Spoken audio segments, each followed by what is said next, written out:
आपल्या अमरावती जिल्ह्यातलं अजून एक जोडपं, राजकीय जोडपं, आमचे संजू दादा आणि आमच्या सुलभा वहिनी.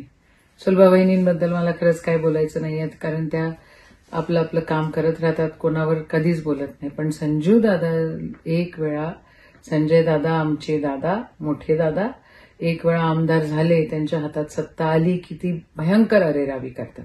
आता त्यांच्या अरेरावीला सुरुवात मोठ्या प्रमाणात झालेली आहे.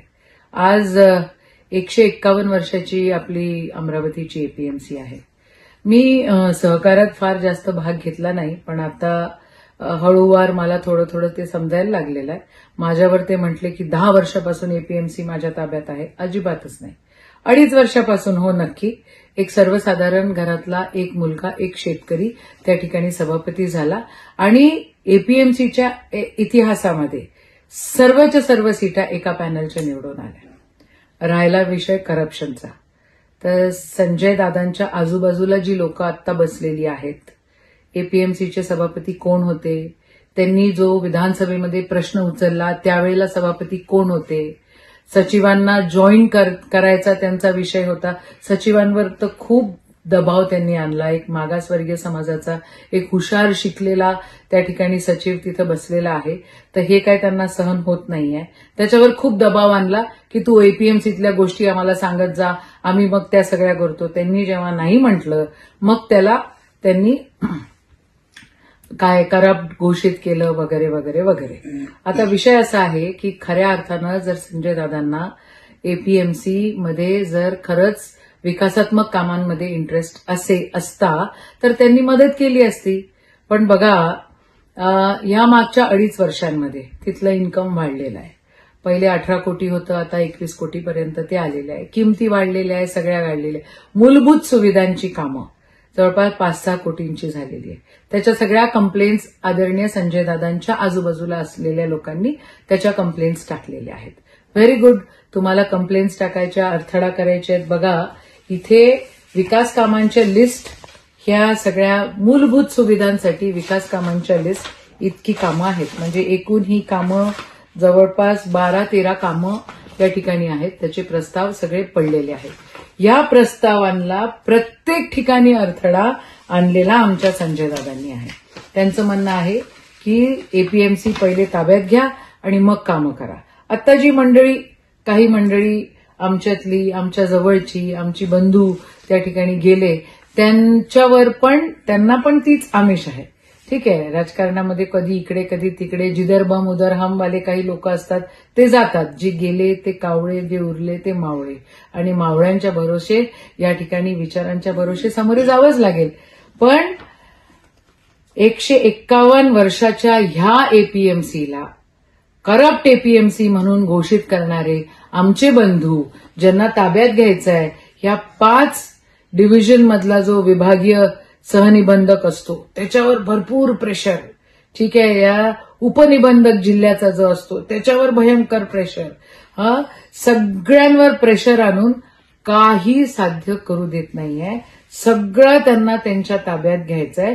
आणि आता अमरावतीची जी एपीएमसी आहे त्याच्यामध्ये त्यांना डिव्हिजन आणायचं आहे. त्यांचं म्हणणं आहे की आता जर डिव्हिजन आणलं तर हे संचालक मंडळ बरखास्त होईल आणि मग माझा संचालक त्या ठिकाणी मी बसवेन, म्हणजे शासकीय संचालक.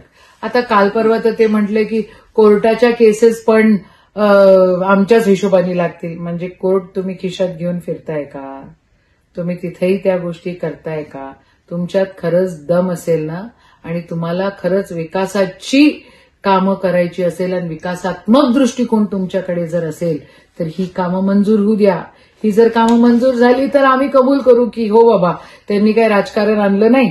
त्यांनी म्हटलं की ठीक आहे, संचालक मंडळ माझं नाही, कुठेतरी पश्चिम महाराष्ट्रासारख्या राजकारणी लोकांचं जसं जिल्ह्याला सामोरे घेऊन जातात ते सगळेजण, असं तुम्ही करताय.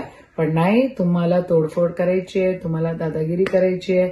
बडनेरा मतदारसंघाचे तुम्ही आमदार असताना किंवा सुलभाताई आमदार असताना तीच दादागिरी केली.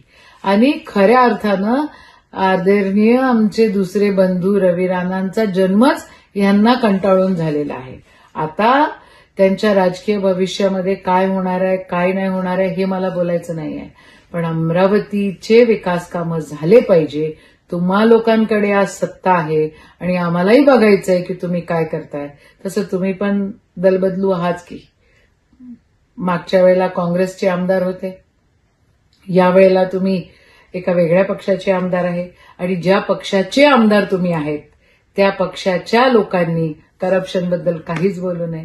तुमच्या नेत्यांच्या पोरांचं करप्शन केवढ्या मोठ्या प्रमाणामध्ये पकडलं गेलं आणि आदरणीय देवेंद्रजी म्हणत होते चक्की पिसिंग पिसिंग पिसिंग पिसिंग. ते तर काय आता गोंधळच आहे. आणि आता तुम्हाला कुबड्या म्हटलं जात आहे.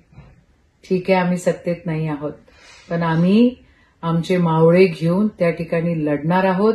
तुमची दादागिरी कुठपर्यंत चालते, कुठपर्यंत तुम्ही कोणाकोणाला काय काय भेदभाव करता, किती निर्माण करता आणि सत्ता स्वतःच्या ताब्यात घेण्यासाठी तुम्ही किती दादागिरी करता, हे सगळं अमरावती बघणार आहे. अमरावती अख्खा जिल्हा बघणार आहे. आदरणीय माझे दादा, तुम्ही मोठे आहात. मी अरेतुरे कधीच कोणाला बोलत नाही. तुमच्या आजूबाजूला असणारे लोकही सगळे माझे बाप लोक आणि सगळे माझे दादा लोकच आहेत. त्यांनाही मी इतर वेळेलाही त्यांच्या माघारेही आम्हाला ती शिकवण आहे आवजावं. मी माझ्या आईलाही आवजावं म्हणते, तर त्यांना आवजावंच म्हणणार आहे. पण तुम्ही किती अरेतुरे करता हे तर जगाने बघितलेलं आहे आणि जग बघतही आहे. किती तुम्ही चमत्कार करणार आहात, किती गोंधळ तुम्ही घालणार आहात हेही बघणार आहे. पण शेतकरी मुलगा एपीएमसीला बसलेला तुम्हाला पटत नाही म्हणून अख्खं एपीएमसी कृपा करून बदनाम करू नका. तुमचा इगो सॅटिस्फाय होत असेल तर त्या गोष्टी वेगळी म्हणा, पण कृपा करून अमरावती जिल्ह्याला बदनाम करू नका. महानगरपालिकेच्या इलेक्शन्स आहेत, किती कामं अर्धवट पडलेले आहेत, किती कचरा त्या ठिकाणी आहे, किती ब्रिजेस त्या ठिकाणी इनकम्प्लीट आहेत. अहो, तुम्हीच आमदार आहात की, तुम्हीच आमदार आहात आणि तुम्हीच आमदार असून सगळं अर्धवट त्या ठिकाणी. आणि महानगरपालिकेमध्ये कसे टेंडरिंग, काय टेंडरिंग, कोणाच्या कंपन्या, कशा कंपन्या तुम्ही स्थापन करतायत, मोठे मोठे टेंडर्स कसे क्लब करतायत, असं आहे. करप्शन बद्दल तुम्ही बोला. तुम्ही म्हटलात ना महिला बाल विकासचं करप्शन, माझं म्हणणं आहे की तुम्ही ते काढा. तुम्ही एक काढा, मी त्याच्यासोबत 4 गोष्टी तुमच्या मग काढेल. या सगळ्या भानगडींना उगाच आकात करू नका. एपीएमसी शेतकऱ्यांची आहे. शेतकऱ्यांसाठी काम करायचं असेल तर जे संचालक मंडळ आहे त्यांना तुम्ही मदत करा, नाहीतर मग जग बघतच. तुम्ही शेतकरी विद्रोही आहात, तुम्ही शेतकऱ्यांच्या विरोधात आहात, तुम्हाला शेतकऱ्यांची अजिबात कळकळ नाही. सामान्य शेतकऱ्यांच्या कामाचे हे कामं, हे एपीएमसीतले कामं आदरणीय संजय दादांनी अडवून ठेवलेलं आहे आणि या सगळ्या गोष्टींचा दादा निषेध आहे. शेतकऱ्याची मुलगी मीही आहे, शेतकरी तुम्हीही आहात, पण सर्वसाधारण शेतकऱ्याचं लेकरू त्या ठिकाणी एपीएमसीमध्ये आहे आणि सर्वसाधारण लोक त्या ठिकाणी बसलेले आहेत. वाडेवाले, शाळेवाले तर तुमच्याकडे आलेले आहेत. आता बघू तुम्ही काय चमत्कार करतात, आम्हालाही बघायचं आहे. जय हिंद, जय महाराष्ट्र.